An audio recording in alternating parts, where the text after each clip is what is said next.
India और China दुनिया के दो सबसे इंपॉर्टेंट देश। इन दोनों देशों की शुरुआत लेट 1940s में हुई। 1947 में भारत को आजादी मिली और 1949 में माओइस्ट रिवॉल्यूशन के बाद पीपल रिपब्लिक ऑफ चाइना की शुरुआत हुई। दोनों ही देशों की शुरुआत शुरू हुई हिंदू चीनी भाई भाई के स्लोगन से, लेकिन जब भाई बन चुके हैं तो जमीन के ऊपर लड़ाई तो स्वाभाविक है और 1956 के बाद से ही दोनों देश टेरिटोरियल डिस्प्यूट्स में उलझे हुए हैं। आज इस वीडियो के अंदर इन कॉम्प्लिकेटेड टेरिटोरियल डिस्प्यूट्स को हम आसान भाषा में समझने की कोशिश करेंगे। क्या कारण है इसके, क्यों इन्हें रिजॉल्व करना इतना डिफिकल्ट हो रहा है और किस डायरेक्शन में अभी ये जो रिजोल्यूशन प्रोसेस है वो मूव कर रहा है, चांसेस पॉसिबल हैं रिजोल्यूशन के या फिर नहीं, वो इस वीडियो के अंदर हम क्लियर करने की कोशिश करते हैं। चलिए शुरू करते हैं। सबसे पहले आपको यह समझने की जरूरत है कि जो इंडिया और चाइना का बॉर्डर है, इंडिया चाइना से दूसरा सबसे बड़ा बॉर्डर शेयर करता है। First is Bangladesh, second is China. कितना करता है? लगभग 3488 किलोमीटर्स का इंडिया और चाइना बॉर्डर शेयर करते हैं। कहां कहां करते हैं वो भी हम अभी इस वीडियो में देखेंगे। और ये one of the most complex boundary dispute है पूरी दुनिया की। जितना ज्यादा कॉम्प्लिकेशंस आपको इंडिया और चाइना की बाउंड्री डिस्प्यूट में देखने को मिल जाता है, उतना ही ज्यादा डिफिकल्ट इसका रिजोल्यूशन प्रोसेस भी बन जाता है। अब इसके रीजंस क्या क्या हैं? इसके हिस्टोरिकल रीजंस भी हैं जिन्हें हम डिस्कस करने वाले हैं, पॉलिटिकल रीजंस भी हैं, ज्योग्राफिकल फैक्टर्स भी मैटर करते हैं इसके अंदर, जिसकी वजह से बॉर्डर डिस्प्यूट आपको चलती हुई दिखती है, जिसकी वजह से दो न्यूक्लियर आर्म्ड नेबर्स एक दूसरे के आमने सामने आपको अक्सर खड़े हुए दिख जाते हैं when it comes to land boundary dispute. आपने रिसेंटली देखा होगा गलवान डिस्प्यूट हुआ, तवांग में डिस्प्यूट्स हो रहे हैं, डोकलाम डिस्प्यूट हुआ था, उससे पहले देवसांग वैली डिस्प्यूट हुआ था। 1962 की वॉर में आपने अक्साई चिन को एनेक्स करते हुए देखा ही चाइना को। सकसगाम जो कि हमारा एरिया है, जो पाक ऑक्यूपाइड कश्मीर में है, पाकिस्तान उसे भी चाइना को दे चुका है। तो नंबर्स काफी ज्यादा कम है, नंबर्स काफी ज्यादा हैं when it comes to the regions जहां जहां भारत और चाइना एक दूसरे के आमने सामने आते हुए दिखते हैं। चलिए डिटेल में डिस्कस करने की कोशिश करते हैं। सबसे पहले आपको देखने की कोशिश करनी है कि कौन कौन से ऐसे सेक्टर्स हैं जिन्हें हम बोल सकते हैं कि ये डिस्प्यूटेड रीजन है। हम चाइना के साथ जब रिलेशंस देखते हैं तो हम उनको 3 एरिया में डिवाइड करते हैं, वेस्टर्न सेक्टर, सेंट्रल सेक्टर और ईस्टर्न सेक्टर। तो जब हम वेस्टर्न सेक्टर की बात करते हैं तो हमारे पास ये लद्दाख वाला रीजन देखने को मिल रहा है, जिसमें आपको अक्साई चिन वाला रीजन देखने को मिलता है जो लगभग 1570 किलोमीटर्स कवर करता है। तो जो फर्स्ट पार्ट है चाइना के साथ, जो बॉर्डर हमारा डिमार्केटेड है, उसमें वेस्टर्न सेक्टर इज अक्साई चिन।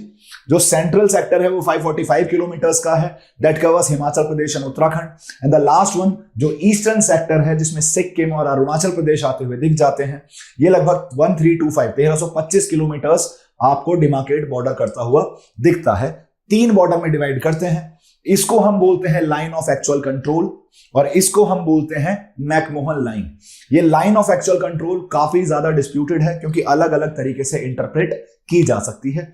भारत अलग तरीके से इंटरप्रेट करता है एलएसी को और चाइना अलग तरीके से इंटरप्रेट करता है एलएसी को।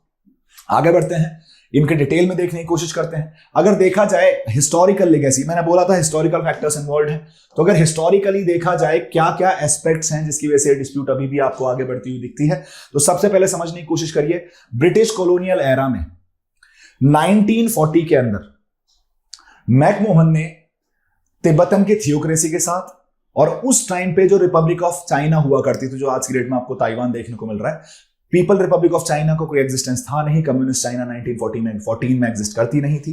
तो तिब्बत, चाइना और ब्रिटिश इंडिया ने एक ट्रीटी साइन करी 1940 में कि किस तरीके से अरुणाचल प्रदेश वाले रीजन को डिमार्केट किया जाएगा, किस तरीके से इस रीजन के बॉर्डर को आप डिमार्केट करेंगे। इसको बोला गया सिमला ट्रीटी या सिमला एग्रीमेंट। इसके अंदर एक मैकमोहन लाइन बना गई, एक डिमार्केशन लाइन बनाई गई using the watershed principle. Watershed principle क्या है कि अगर किसी साइड कोई रिवर फ्लो कर रही है और जितना भी पानी उस रिवर में जाके जुड़ जा रहा है and that river lies in China, तो वो चाइना का एरिया हो गया। और जितना भी पानी जिस इंडिया की रिवर में आ रहा है, जहां से भी आ रहा है, जहां जहां से एरिया, जिस एरिया का पानी इंडिया तक आ जा रहा है, वो एरिया इंडिया का हो गया। तो दिस प्रिंसिपल को यूज करके आपने 1940 में मैकमोहन लाइन डिमार्केट करी। रिपब्लिक ऑफ चाइना ने उसे डिस्कार्ड कर दिया, उससे एग्री नहीं किया। तिब्बत ने भी उससे एग्री नहीं किया, लेकिन ब्रिटिश इंडिया ने मैकमोहन लाइन को एक बाउंड्री बना दिया between India and then Tibet. उस टाइम पे वो चाइना नहीं, वो तिब्बत का बॉर्डर हुआ करता था। उसके बाद आज भी मैं बोल रहा हूं कि पीआरसी जब आती है तो पीआरसी का ये कहना था, पीपल रिपब्लिक ऑफ चाइना का, कम्युनिस्ट चाइना का, कि ना तो ये आपने बाउंड्री साइन की है, बाउंड्री बनाई है, ना ही ये तिब्बत ने बनाई है, ना ही ये चाइना ने एक्सेप्ट करी थी।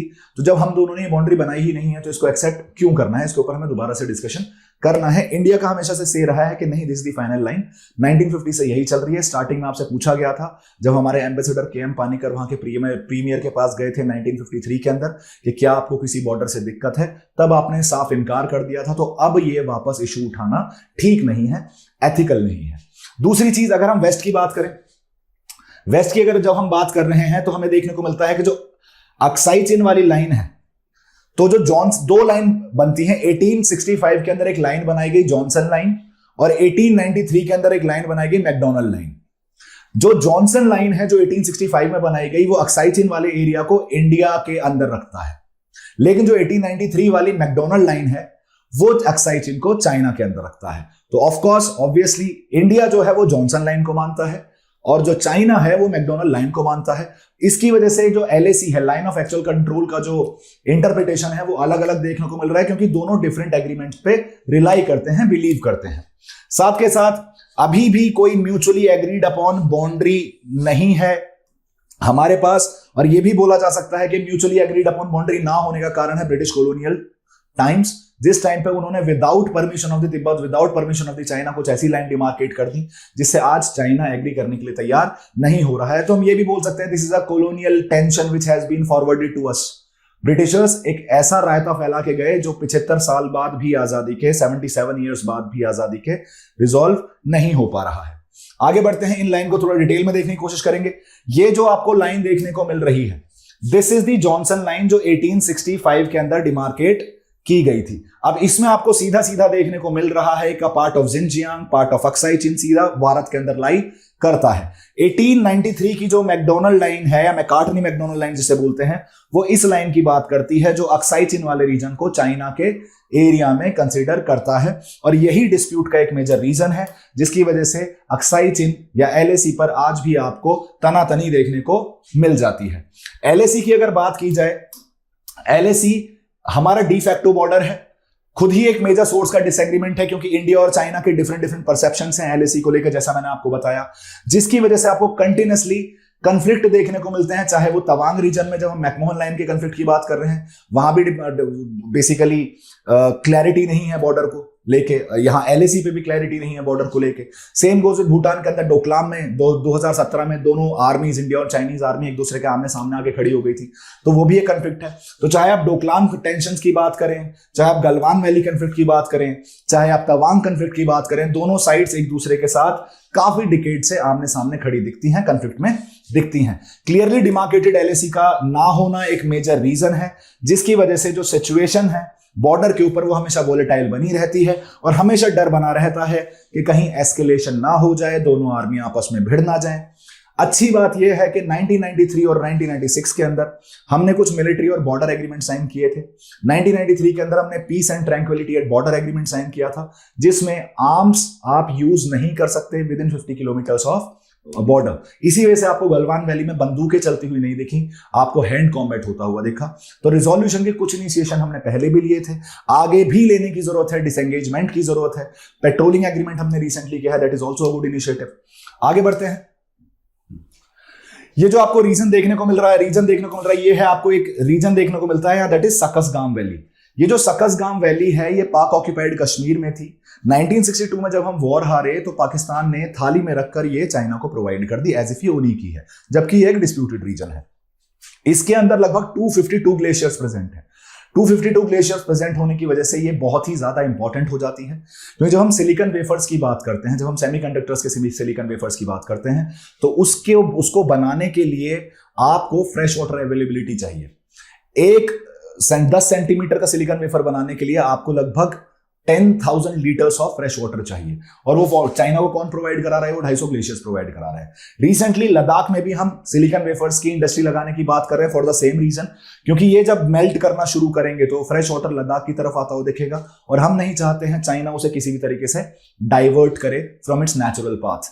तो ये रिसोर्स पर्सपेक्टिव से भी बहुत ज्यादा इंपॉर्टेंट हो जाता है। ये वो अक्साई चिन रीजन है जो पूरा आपको एनेक्स दिखता है, जो 1962 वॉर में भारत से एनेक्स कर लिया गया, और पूरी दुनिया जो एक यूएन के बलबूते पर जो सोवरेनिटी और टेरिटोरियल इंटीग्रिटी की बात करती है उसे सांप सूंघ गया था। उसने अभी तक इस बारे में कोई बात चीत नहीं की है और किसी भी तरीके से इसको रिजॉल्व नहीं किया गया है। दूसरा, ये जो रीजन आपको देखने को मिल रहा है ये सिक्किम और भूटान के बीच में, इसको हम बोलते हैं डोकलाम रीजन।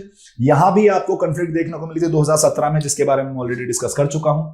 स्ट्रेटेजिक सिग्निफिकेंस क्या है? दोनों के लिए ही ये रीजन बहुत ज्यादा स्ट्रेटेजिकली इंपॉर्टेंट है। पहले चाइनीज पर्सपेक्टिव से देखते हैं, क्योंकि इंडियन पर्सपेक्टिव आपको पता है हमारी जमीन है, हमारी मातृभूमि है, हमारा मदरलैंड है, तो हम उसे लूज करने के बारे में सोच भी नहीं सकते।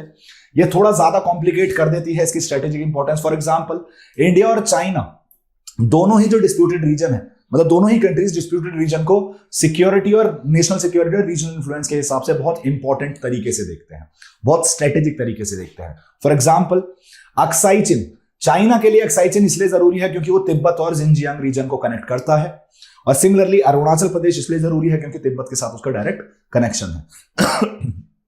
एक इंसिडेंट बताना चाहूंगा, 1956 में जब हमारे हिंदू चीनी भाई भाई के पर्सपेक्टिव में हम डूबे हुए थे, चाइना ने, पीपीआरसी ने, पीपल रिपब्लिक ऑफ चाइना ने अपने सुनजू को फॉलो करना शुरू कर दिया था, एक रियलिस्ट पॉलिसी अपनानी शुरू कर दी थी, एक एक्सपेंशनिस्ट पॉलिसी अपनानी शुरू कर दी थी। लेकिन हम कौटिल्य का देश होने के बावजूद गांधी के नॉन वायलेंस और पीसफुल पर्सपेक्टिव में, आइडियलिज्म में डूबे हुए थे, जिसके बाद 1956 में हमें पीपल्स डेली, जो China communist party of China का न्यूज़पेपर है, नेशनल न्यूज़पेपर है, उससे हमें इंफॉर्मेशन मिलती है कि इंडियन रीजन अक्साई चिन में चाइना ने एक रोड बना दी है जो जिनजियांग रीजन को तिब्बत से कनेक्ट कर रही है। मतलब हमें यह भी नहीं पता था कि वहां रोड कंस्ट्रक्शन हो चुका है till the time it was printed in their newspaper.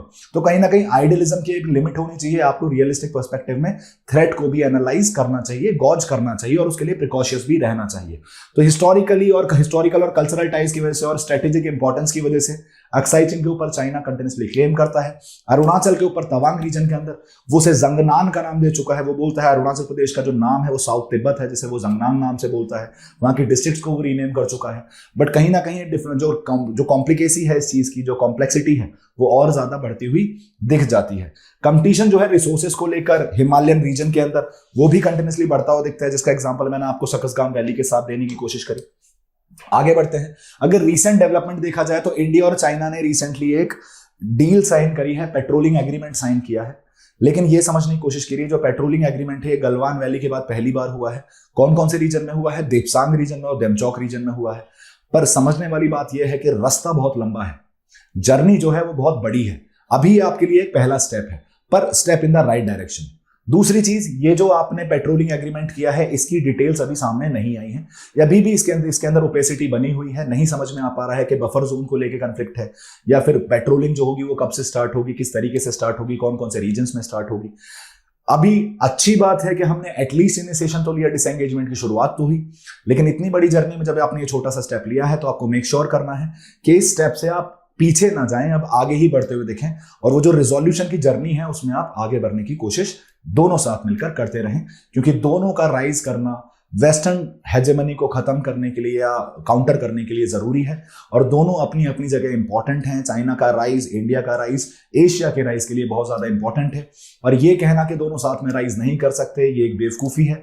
क्योंकि आज से 600 साल पहले, आज से 800 साल पहले जब हम ग्लोबल इकोनॉमी को देखते थे तो 60% जो ग्लोबल इकोनॉमी आती थी वो भारत और चाइना से ही आती थी। 30% भारत से, 30% चाइना से। तो ऐसा नहीं है, दोनों साथ मिलकर दुनिया को डोमिनेट कर नहीं सकते। पास्ट में भी किया है, आगे भी कर सकते हैं, लेकिन उसके लिए दोनों को अपने आप से डिफरेंसेस को खत्म करना होगा और एटलीस्ट कोशिश करनी होगी। This was all from my and. Thank you so much guys. ऐसे ही इंफॉर्मेटिव वीडियोस के लिए जुड़े रहिए हमारे चैनल चहल अकेडमी के साथ and subscribe to it. Thank you so much guys and have a good day.